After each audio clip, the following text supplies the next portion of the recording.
gën a sax tax mu jóg mu nekk débat moom moo di meurtre bi nga xam te ne am na ci Pikine on a vu que Kiné dañ ko assassiné quand même gis nañ déglu nañ histoire bi ndax affaire ngénte moo tax collègue am boobu di Xaasim daal di koy faat alors mu toftalu ci yeneen scène de crime yoo xamante ne vraiment bari na ba nga tollee fii ba xool niveau d'insécurité bi yegg si na fii ba ñuy dégg ay meurtre à gogo yow lan nga si defub jàngat. Il y a meurtre à gogo c'est normal il y en a beaucoup ñun ay doomi aadama lañ bu nit di tuur suñu dara rek ak nu mu ko tuuree wala mu ñuy fitnaal rek dañuy impacté mais impact bi ñaar la xam nga ba tey Sénégalais yi bon bëgguma ci beaucoup de tirs parce que des sciences policières c'est des études sur le système des VBG VSBG ce qu'on appelle le traumatisme et tout ça duñu mën a chaque fois de transférer des connaissances yoo xam ne gars yi xamuñu ko yooyu boo koy expliquer danaa il est pédant il est bavard il dit parle trop mais dama lay expliquer deux phénomènes yu am ci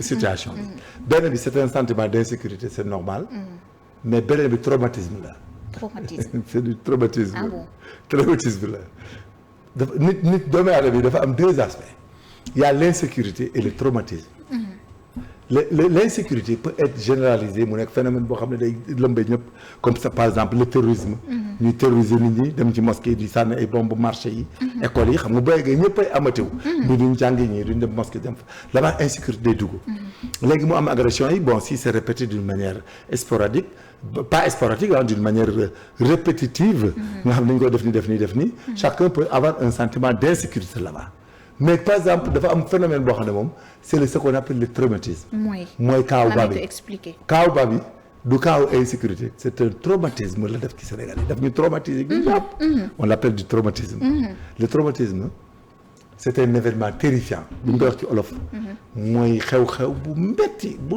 tar bu metti bu dal ci nit wala dal ci une corporation ba nga xam ne ñooñu fu ñu nekk c'est dañ koy fàttaliku d'une manière mënatuñu ko fàtte mooy traumatisme mooy la pensée récurrente d'un événement terrifiant dégg nga li ñuy wax mooy ngay penser ba sa xel du ci mën a jóg ci par exemple ci événement bu garaaw day nekk sa bopp nga xam dañ def ay cauchemar guddi gi nga ñi gis gel bi la fille là ñu rey ko ku ko jot a gis ba gis gaañu yi même ñu koy sang même jëkkër ji même ay mbokkam ku ko ci gis dootu génn sa xel facilement ci àdduna gis nga képp ku gis xale bi ni ñu ko reyee ñun ñëpp traumatisme la donc boobu volet je fais ma contribution quoi pour Sénégal xam nous sommes traumatisés donc ci olof traumatisme mooy nit koo xam ne da ngay teewe lenn wala nga gis benn xew-xew boo xam ne sa xel du ci mën a ti génn mukk ci ndax ñaawteef ki mooy traumatisme foofu lañ toll waaye ñun ci loolu lañ toll ci kaaw ba on l'appelle du traumatisme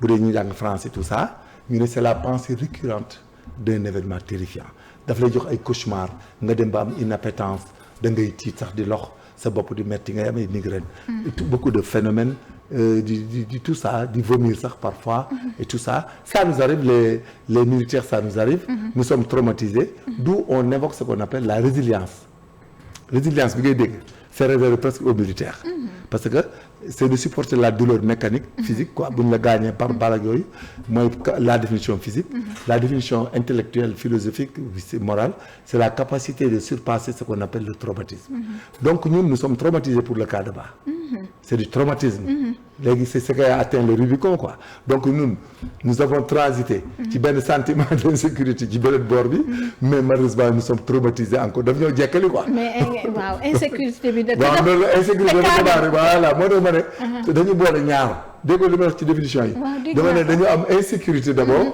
parce que c'était une pensée booy dox tu penses que benn agresseur léegi mu gor la wala dara booy génn porte la ngay ragal booy rot donc loolu c'est un sentiment d'insécurité mais ba moom daf ñoo jekkale ci traumatisme et puis ni mu ko defee nag le fait que am na besoin waroon ngeen c'est la cruauté on l'appelle c'est de la cruauté ce qu'on appelle la cruauté mooy nit koo xam ne mala sax ko tane xel mala moo tane waa ji xel moo gën waa ji xel parce que jigéen moo jabaram moo tax mu rey jabaru jàmbur donc le gars c'est la cruauté c'est-à-dire il est à l'extrême de la cruauté c'est de la cruauté on l'appelle quoi c'est-à-dire mbir la moo xam ne nit mënu koo nangu ci àdduna nit mënu koo baale ci àdduna on n'acceptera jamais mu nangu ëllëg ñu naan dafa doful bi mu koy def moo ko tey dafa bëggoon satisfaire jabaram góor la gu faible mal éduqués.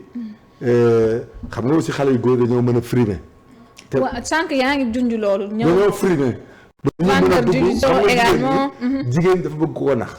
da ngay bëgg yow bu sa doom bu jigéen di am jëkkër am na jigéen ñoo xam ne foo leen fekk ñu ngi wër góor gu fàngaaral wala ku leen di fi léegi nag c'est la vulnérabilité.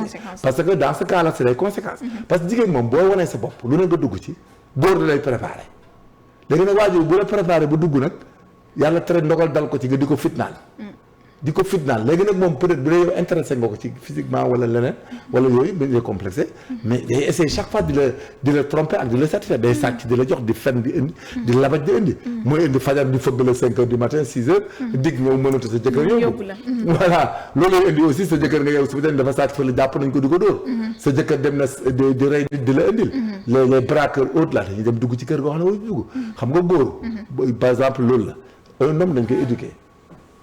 Voilà la conséquence. Babi imposteur la. C'est un menteur. Et puis c'est un trompeur. Et il y en a beaucoup d'hommes qui sont comme ça. jigéen ñu bari dañuy dugg ci dara finalement dañ ciy bëgg a génn. dootoo xam fooy jaar. mais wane na également que niveau insécurité bi fu mu yegg. non il y a pas d'insécurité là-bas non madame il faut pas. à partir de acte bi ba mu am. non lañ découvrir que madame ba du insécurité non ba c'est un problème endogène. waaw je veux expliquer que cas bi dafa tax ñu découvrir que ne insécurité am na ci dëkk bi. non il y a pas d'insécurité dans ce cas. madame maanaam non kaawu Babi. léegi xam nga Babi ni insécurité bi li ci gën a ëpp importance ci insécurité bi ngeen di wax. y a que le cas des scooters mooy ci insécurité. loolu laa wax daf ñu wan ay cas yu bëri. non cas bi dañuy wax pareegul. cas bi dañuy wax pareegul ñu gis ay agression gis ay agression yi mooy insécurité fekk na ci biir mooy ñi nekk ci mbedd mi di góor ci très bien loolu mooy insécurité man dama tegee fee kaawu Ba ak booy wakaat yi ça n'a rien à voir avec l'insécurité là-bas c'est l'effet de la drogue entre drogue dealer et usage de la drogue kooku c'est tout à fait naturel il y a les parents yi dañu amul ce qu'on appelle des repères parce que Sénégal aussi egg ñu niveau boo xam ne ñu jàngal parents yi nu ñuy repérer sa doom ci yamba noo koy repérer ndey prostitué wu noo koy repérer jàngaluñ leen ko xam nga ñun ñu ko jàng ñun buñ gisee jigéen ci ay pexeem am na nu ñu koy toppee rek dañu xam ne kii day prostitué wala dafa day dugg dañ koy xam tout de suite bon loolu dañ ko jàng mais Sénégal mënoo ko fi jàngale dañ koy tuddee FRAD pour affaire drogue on l'appelle la formation en relais anti-drogue loolu dañ koy former élèves yi di ko former parents yi pour ñu mën a surveiller kër yi di am seen parce que sa doom boo koy surveiller ci drogue doo ko fouiller sax moo xam ne fouiller nga ko loolu yëpp da nga koy éviter sinon day gën a nëbb da ngay am noo koy defee ñoo koy jàngal école aussi loolu loolu lañu amul donc le cas de Ba n'est pas dans les cas d'insécurité le cas de Ba c'est un phénomène isolé qui vient dafa ñëw yokku vie bi Sénégalais yi dund léegi mooy labat beeg fen bi xam nga dem ci kër jigéen di fen di labaj du doomu góor du doomu bu ñu éduqué ndax man sama doom bu yu góor j'ai des enfants qui sont mariés garçons mais bu ñuy takk jigéen dañuy ñëw man lañ koy expliquer papa dama gis benn femme bëggoon ko takk nanga mais man chaque fois que mes enfants là cherchent une dame la plupart du temps je fais venir la dame chez moi et je parle avec elle et pour vous dire je parle avec la femme avant madame je vous dis pour te dire mes principes sama doom bis buy takk jabar sa kër ay say parents sama ñëw am lu ma leen wax lu leer sama doom lu mën lay dugg man naa koy surveiller di ko def man li ma leen di garantie mooy seen doom bu jigéen bi ngeen ma jox ma yóbbu suñu kër man du manqué dara lu ñu ko war a dundale tant que ñu ngi koy mën dana lekk dana naan ainsi de suite donc les parents doivent encadrer les gens sa doom bu duggee ci kër nga gis fitna gi mu nekk nga xam ne kii du dem sa doom buy liggéey banque wala dara mu yeewu mënutul am dërëm bu la indil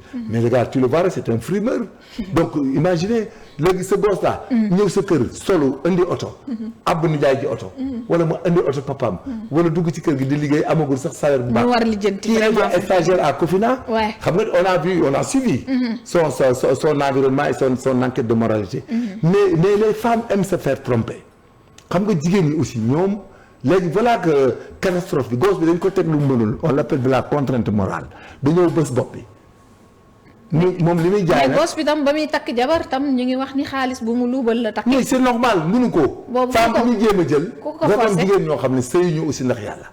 attendez rek dafa am jigéen ñoo xam ne matériel la ñuy sëyee. moom moo dugg fu mu war si dugg. ñoom it ñu jouer le jeu ak moom seen yoon nekku ci labat na leen bël na leen ñu ngi koy laaj muy sàcc di indi. mais il s'en fiche. alors et puis gis nga ni parents yi def dañoo ngénte ku yow naka la ñuy jàppee sa goro. ne dafa rey nit jël xaaj dañ ko ngénteloo. ngeen dem di ngénte xaaj ñoom sax dañoo war a jàpp pour complicité affiliée. man si j'étais là-bas. enquêteur je te jure je les interpelle dama leen jàpp. alors ba yóbbu leen après procureur xool na nga leen bàyyam déet. major yaay ji c'est tout. alors cas yi émeute sénégalais yi tax na ba ministère de l'intérieur quand même addu ci wax ji parce que lu ñu woon mën a wax tamit suñu kaaraange moom moo ñu ko yoral. D'ailleurs génne benn numéro vert occasion ñu wax ko 123 la. pour ku dund maanaam agression ak yeneen yu ñu xeetoo. di ko wax nga jaar foofu noonu est-ce que c'est la solution quand même. non pour si c'est la éradiquer ce solution fléau. vous savez connaissance des infractions par la police et la gendarmerie et la magistrature. dafa am ay canaux yoo xam ne ci la gendarme ak policier ak magistrat di xamee infraction. mooy plainte dénonciation rumeur publique propre constat réquisition des magistrats les commissions rogatoires les instructions de ses chefs et les propres constats des gens et des policiers yu sorti di def patrouille wala dara jàpp nit mu yor yamba wala yor paaka wala yooyu donc c'est les canaux et nous ne sommes pas même les satellites ne peuvent pas faire plus léegi nag ñun ñi nga xam ne ñooy victimes yi mais tout chef de police a le droit de se prévaloir et de se pourvoir en justice sénégalais yi ñoo amul yoon éducation bi da ngay nekk ci koñ naan bu ma boole nit mais kuy xam ne da nga boole des fois ñoom nag duñ nekk ci sécurité da ngay boole ba pare doo gis ko non man rek boo ma wooyee ci koñ bi ma dëkk koñ bu ma dëkk man boo ma wooyee nit nekk fa def lu dul yoon man rek boo ma ko waxee ma ne la en une heure de temps ñu faagagal. mais bokkul nag. mais bokkul nag da ngay dem ci koñ yoo xamante ne ki kenn ku sécuriser nekk fa. man dama am kër comme ñëpp Dakar dëkk HLM Grand Yoff. mais sama couloir bu ku fa dugg. zone bu kii. mais ku fa laal ma laal la. j'ai des fils gendarmes policiers moi-même j'étais major. xam nga loolu li nga nekkoon mais dama ko faa instauré. madame mais amul yeneen quartier. non ñëpp ko mën tout citoyen déglu rek madame sénégalais yi ñoo war a def ce qu'on appelle la coopération avec la police c'est elle la population sénégalaise qui s'est vulnérabilisée parce que ñoom ñoo sori alkaati ak gendarmerie loolu seen problème. est-ce que réellement jege non si chef de quartier dañoo ay pouvoir lañ yor chef de quartier ñoo deful seen rôle maire defuñu seen rôle chef de quartier bu nekk ci quartier ñu wax la dara ci quartier bi yaay sol sa daal dem indi commissaire bi de fait tu as les pouvoirs. mais c'est la vérité madame. mais est-ce que ñun suñuy homme de tenue am nañ outils yi war dëgg. boo man. fi ak éléments yi war dëgg est-ce que am nañ. madame c'est pas vrai les gens disent n'importe quoi. fii nga toog léegi mën naa indi brigade vocale tout de suite en moins de 10 minutes mën naa fi indi brigade. waaw loolu bokk parce que c'est major non ancien gendarme. non bokkul ma ne. benn gendarme ñemewul nga ne ko dañ may agressé. wala dañ may bëgg a rey ñu ngi may at sama kër tudd ñëw. c'est l'état de prévarication vous portez plainte contre lui pour état de prévarication. retenez le mot et c'est ce qui écoute l'écoute. tout homme de tenue qui est appelé. par un citoyen sénégalais au secours qui est en danger de mort et de nangam et qui refuse de venir vous pouvez c'est pas des non-assistance de non nous sommes des gens et des policiers vous portez plainte contre nous pour état de prévarication parce que nous avons failli à un devoir de notre charge et de notre mission et de notre fonction ce n'est pas la même chose que non-assistance de personnes en danger ça c'est pour les civils qui n'ont rien à voir avec des pouvoirs régaliens de l'État donc réew bi ñu nekk ñoom ñoo appréhendé wul police ñoom problème bu police am Sénégal population xamul tax ñoom ñoo dul dem imposer que les policiers là wan leen ne ñoom vous êtes là pour nous comme le disait Robert Pine la police est pour la population et la population est avec la police mais les populations là n'ont qu'à aller voir les policiers et les gendarmes à Ouakam mais Ouakam yi ngay gis ni benn problème parce que dañoo am fit xam la ñuy def ku fa dugg ñu sàkkal la pexe woo gendarme jàpp la. foofu lañ faatee kii de. drogue bi mais le gosse ñaar xale la. dañ doon drogué wu ils sont dans l'euphorie reyante joint yi reyante seen bopp mais loolu la ci bat ñaari drogué la drogue douce émousse le cerveau et t'amène à l'euphorie et à l'indifférence à la sentiment à la sensation d'autrui à la souffrance d'autrui donc tu peux mën nga rendi nit mën nga violer ku ne say waajur sax mën nga leen fekk te doo conscient patrouille yi ñuy def léeg-léeg gis nañ tam askan wi ñu ne nekkul lu doy tàmbali nañ ko 72 heures lañ waxoon mais ñu ngi wax ba mercredi dinañ ko nekk pour un peu sécuriser. patrouille mais la police est-ce que waaw la police est en train de faire un bon travail de sous-marin police mën da nekk fii lu mu defa dana def patrouille apparente nii rek pour que les populations les regardent ça naa kooku du dara ci la ñuy def ñoom gis nga ni policiers yi def la sûreté urbaine la DIC la BMSA et autres les gendarmes aussi li ñuy def duñ ko wax ci biti il y a beaucoup d'institutions au Sénégal il y a la DRN il y a beaucoup d'institutions et partout sur le pays c'est maillé mais madame ku toog ci biir këram jabaram ne ko da nga may ngénte par force 8 millions mu dem wuti kum reyee kum sàcc kooku gendarme mënu ko xam policier mënu ko fan liñ mën mooy surveiller ku am problème woote. kuñ fekk ñu lay faagaagal ñu protéger la faagaagal ki la bëgg a faagaagal. et de suite kuñ gis mu am comportement dangereux policier ak gendarme jàpp. mais pour mu efficace et efficient il y a l'efficacité et l'efficience. L'efficacité est temporaire. L'efficience est permanente.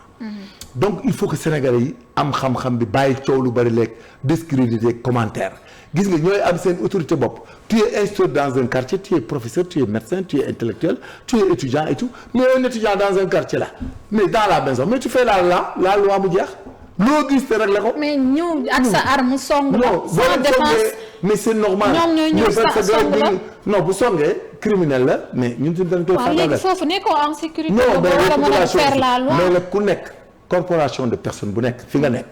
bu la nit songee yaay war a nekk le premier élément d'intervention. mais est-ce que loolu du gën a yokk xar mi karaw gis nañ Grand Yoff ñoo xam ne dañ doon régler seen bopp li xewoon gis nañ sàcc bi wala agresseur bi ñu takk ko ci poto lampe bi. di ko non c'est pas normal. voilà madame loolu est-ce que du yokk seen xar mi boo jàpp nga sàcc il est hors. parce que jàpp nañ ne yow xel non c'est mettre la personne hors d'état de nuire on l'appelle terme bi loolu la. on vous demande de mettre la personne hors d'état de nuire quelqu'un. sàcc nañ ko jàpp nañ ko mais da ngeen ko yeewoo gendarmerie police mais bu dee agresseur bu yor jaasi di gor mais da ngeen ko fi fekk gor sur le champ. jàpp nañ ne bu ñu yóbboo dañ koy bàyyi. du benn mais boo xasee ba téye waaj.